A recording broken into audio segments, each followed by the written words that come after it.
Round of 16-এর শেষ বাঁশি বাজিল, শেষ হয়ে গেল একটা অধ্যায়। ওই অধ্যায়ে মিশে আছে কারো শৈশব থেকে বেড়ে ওঠা এবং ফুটবলের প্রতি ভালোবাসা কিংবা ফুটবলের প্রেমে পড়া। এমন কোনো মানুষ হতেই পারে না যে ক্রিস্টিয়ানো রোনাল্ডোর ফ্যান হবে।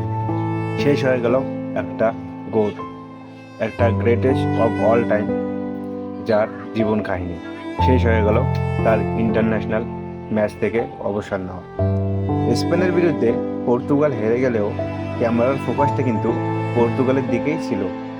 অ্যাকচুয়ালি পর্তুগালের দিকে বললে ভুল হবে, ছিল দ্য গোট রোনাল্ডো। এই বিশ্বকাপে রোনাল্ডো হারেনি, হেরে গেছে হাজারো রোনাল্ডো ভক্তরা।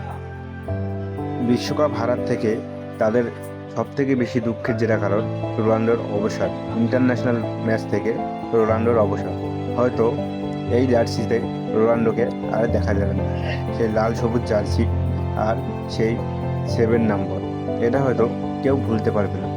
এটা পৃথিবীর বিশ্বে হয়তো একটা ইতিহাস হয়ে থাকবে, ইতিহাসের পাতায় লেখা হয়ে থাকবে CR7 দ্য গডের স্টোরি। এই স্টোরিটা এমনই যেটার সাথে প্রত্যেকটি মানুষ কানেক্টেড হতে পারে। রোনাল্ডো শুধু একটা নাম নয়, এটি হচ্ছে হাজারো মানুষের ইমোশন। তেনার কাছে হাজারো ট্রফি থাকলে সেই একটা ট্রফি অধরা হয়ে থাকলো, সেটা হচ্ছে বিশ্বকাপ, ফিফা ওয়ার্ল্ড কাপ। জানি না তেনাকে আর আমরা এই জার্সিতে হয়তো ফিফা ওয়ার্ল্ড কাপে দেখতে পাবো কিনা, হয়তো পর্তুগালের হয়ে ইন্টারন্যাশনাল ম্যাচ খেলবে কিনা।